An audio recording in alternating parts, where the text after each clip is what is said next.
If I told you the fastest, cheapest new energy supply isn't solar, wind, batteries, or nuclear, but energy you never had to generate in the first place, would you believe me?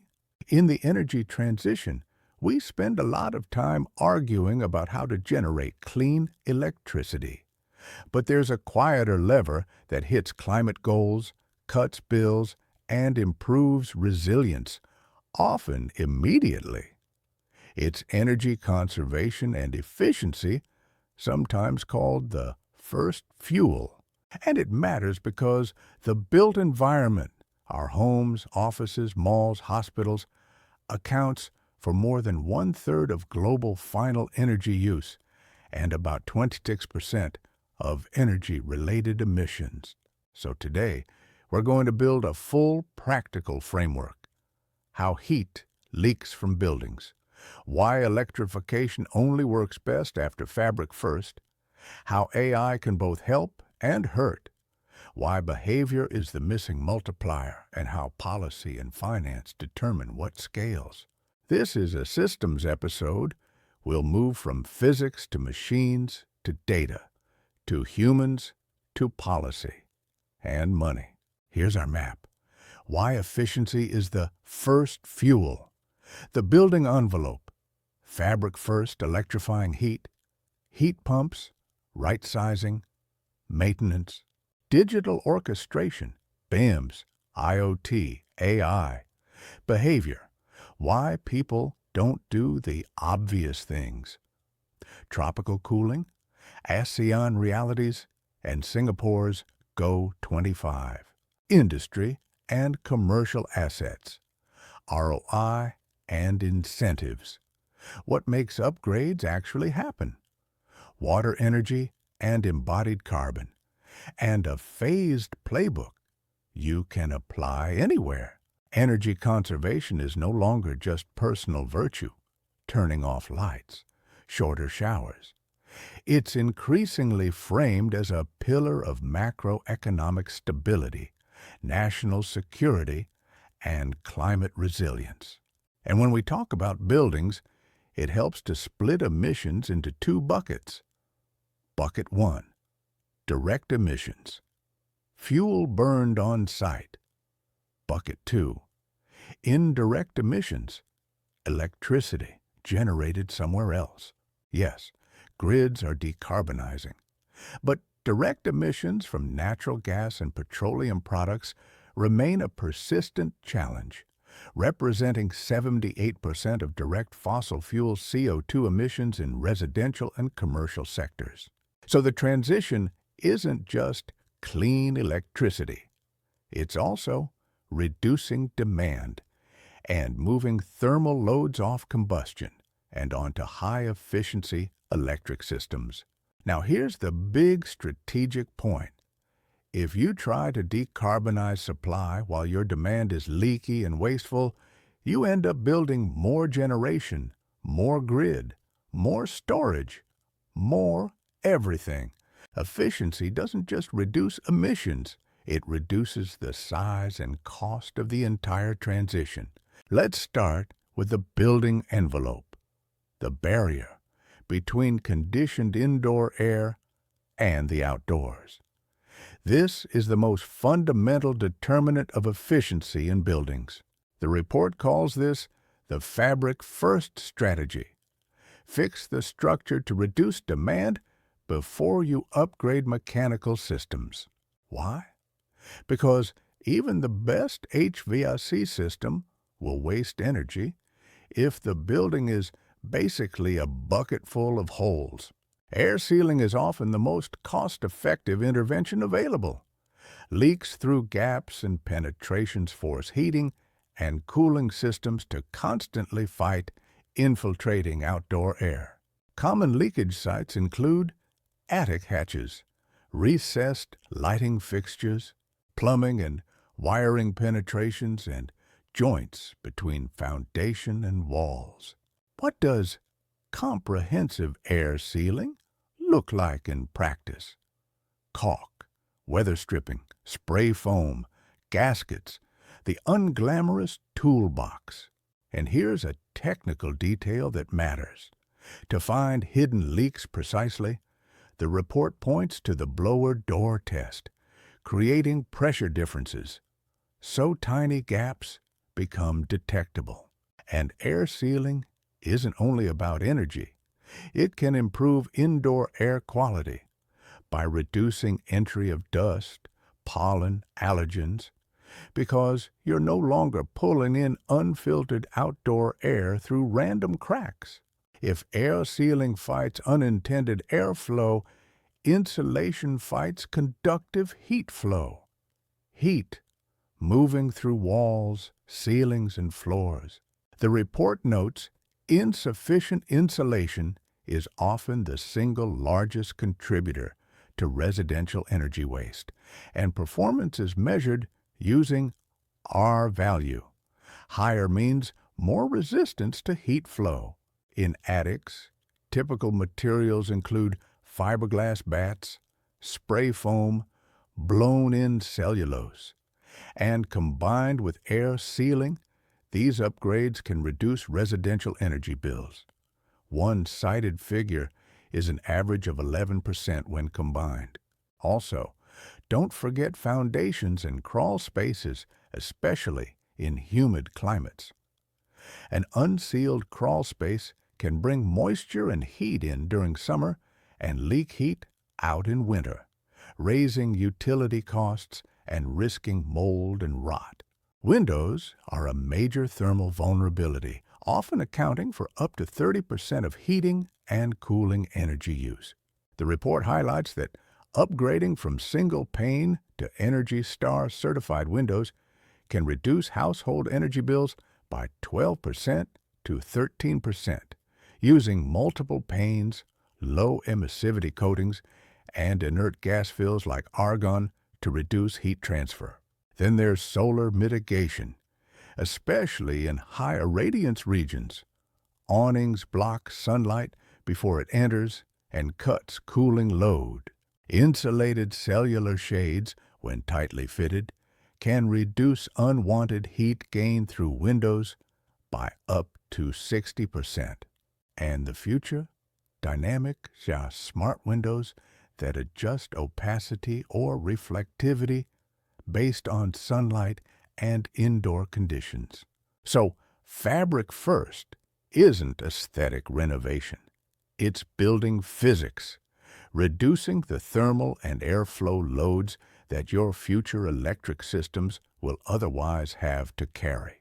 Electrifying heat is a major shift. Heat pumps don't make heat. They move it, delivering up to 5 units of heat for every unit of electricity. But here's a trap: oversizing. If you add insulation after sizing your HVAC, the system becomes too powerful and inefficient. The rule is fabric first. Improve your insulation, then right-size your heat pump. Finally, prevent efficiency drift. Keep filters clean and settings optimized to maintain those savings. Now we move from physics and machines to data and control. The report says IoT plus AI have shifted energy management from static controls to dynamic, real-time optimization. BIMs, Building Energy Management Systems. A BIMS monitors, controls, and optimizes energy-consuming equipment, HVAC, lighting, power systems. And the report makes an important distinction. A typical building management system may focus on comfort and operations, but a BIMS adds energy analytics and fault detection. Concrete example: if a boiler bypass valve actuator fails, a BIMS can detect a drop in differential pressure across the hot water system and alert maintenance before major energy waste occurs. Real-world results. The report cites large commercial structures like Dubai Festival City Mall, where energy management platforms enabled 25% reductions by adjusting HVAC and lighting based on occupancy and footfall. In industry, FEMS, Factory Energy Management Systems, enable equipment-level monitoring and load balancing, aligning production with off-peak energy periods. And the report highlights a case, Panasonic's Kusatsu plant achieving 30% reduction in energy use per production unit after implementing FEMS analytics and renewable integration. But AI is not a free lunch. The report calls the relationship paradoxical. AI enables deep optimization, yet the data centers powering AI are becoming massive energy consumers. One striking projection in the report, global data center electricity demand could double between 2025 and 2030, potentially reaching 945 TW. And then comes the nuance. Efficiency upgrades in the cooling systems of data centers and the buildings they serve could offset a large portion of that growth. So AI can drive demand up, but also gives us tools to drive waste down if we deploy it intentionally. Chapter 5. Behavior. The human factor. Even perfect technology fails if people don't use it well. The report says behavioral change is among the fastest, lowest cost ways to deliver energy savings at scale. The FOG model. Behavior is a product of motivation, people care, ability, it's easy to do, and triggers, something prompts action. In energy terms, motivation comes from education, bills, climate, resilience. Ability comes from simplification and automation. Triggers come from feedback, dashboards that show consumption in real time. Why people still don't act, psychological barriers. The report cites Robert Gifford's barriers, dragons of inaction, including limited cognition, social comparison, sunk costs. The counter-strategy, identify everyday champions inside organizations to model success and influence peers. Let's get concrete. The report lists habit interventions such as adjust thermostats. Lowering heating by 40 can save 7% heating energy. Standby management. Unplugging electronics, Kioha, power strips, saves 5 to 10% of residential use. And it highlights vampire loads, standby electronics, at 5 to 10% of total energy use, costing about $100 per year for the average household. Smart power strips can cut this by shutting peripherals off automatically. These aren't small wins. At scale, they're grid wins. Cooling is the main story in the tropics. The report says tropical conservation challenges are different because cooling demand dominates, and high heat and humidity complicate comfort. It also claims passive design strategies can reduce ASEAN residential energy demand by 35% to 70%. Key mechanisms include natural ventilation through stack effect and smart window placement. Also, high albedo cool roofs and light-colored exterior walls to reflect solar heat, alongside thermal mass management balanced with night ventilation. The report highlights Singapore's Go25 movement, launched in 2025, encouraging AC set points at 25 degrees Celsius or higher. A study with Engi and Polytechnic found raising office temperatures from 23 to 25 degrees can yield up to 12% energy savings per degree, without reported increases in discomfort. And it points to hybrid cooling. Higher AC set points combined with high-efficiency ceiling fans helping break the urban heat island vicious cycle. Let's zoom out. Commercial and industrial energy use has different dominant loads. The report says, in commercial buildings, lighting and HVAC dominate, while in industry, motor-driven systems dominate. It cites interventions, including variable speed drives, 20 to 50% savings on motor energy by matching speed to load. Compressed air sealing, 20 to 30% savings by fixing leaks, and waste heat recovery, which has high potential in manufacturing. Steam trap maintenance is significant in chemical and food sectors, and aligning production schedules with off-peak periods reduces both costs and grid strain.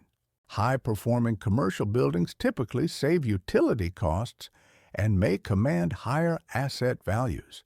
Sale prices 1% to 31% higher, and rental premiums 3% to 16%. Most efficiency decisions are financial decisions. The report lists common evaluation metrics: simple payback, internal rate of return, net present value. It also provides comparative payback examples, like LED lighting often under 3 years, smart thermostats around 1 to 2 years, window replacement often longer. And it notes solar PV remains robust, with panel costs dropping 50% since 2010 and very large lifetime savings possible in high-price electricity markets. Incentives change everything. The report highlights the U.S. Inflation Reduction Act, tax credits covering 30% up to $3,200 per year for efficiency upgrades, plus separate 30% credits for clean energy systems like solar and storage. The IEA target, doubling the global rate of efficiency improvement to 4% per year by 2030 for net zero alignment. And internationally, standards like ISO 5001 help ensure energy management systems become repeatable and comparable across supply chains, reducing the risk of inefficient equipment dumping into less regulated markets. Singapore appears in the report as an example of regulation driving upgrades. The Building and Construction Authority's Green Mark scheme targets greening 80% of buildings by 2030, focusing on super-low energy standards 60% to 80% more efficient than 2005 levels. Then a major shift: the Mandatory Energy Improvement (MEI) regime introduced in 2025, requiring energy-intensive buildings to conduct audits and develop improvement plans to reduce energy use intensity by at least 10% from pre-audit levels. This is what making efficiency unavoidable looks like, especially for existing buildings that aren't doing major retrofits. 2 often overlooked dimensions. 1. Embodied carbon. The report says embodied carbon emissions from extraction, manufacturing, transport of materials accounts for 11% of global carbon emissions. So extending equipment life through maintenance and choosing durable upgrades matters. 2. Water energy nexus. It takes energy to pump, treat, and heat water. In the U.S., 3% of national energy is used for water utilities. And in wastewater treatment, energy-efficient practices can save 15% to 30%. Even household actions, fixing a leaky toilet wasting 200 gallons a day, running full dishwasher loads, map back to grid demand. If you remember one thing from this episode, remember this sequence: audit, fabric, machines, digital, then renewables. Phase 1, audit and low-cost fixes. Start with an energy audit. Establish your baseline, then target the low-hanging fruit. Focus on air sealing and weather stripping and lighting retrofits, switching from incandescent to LEDs.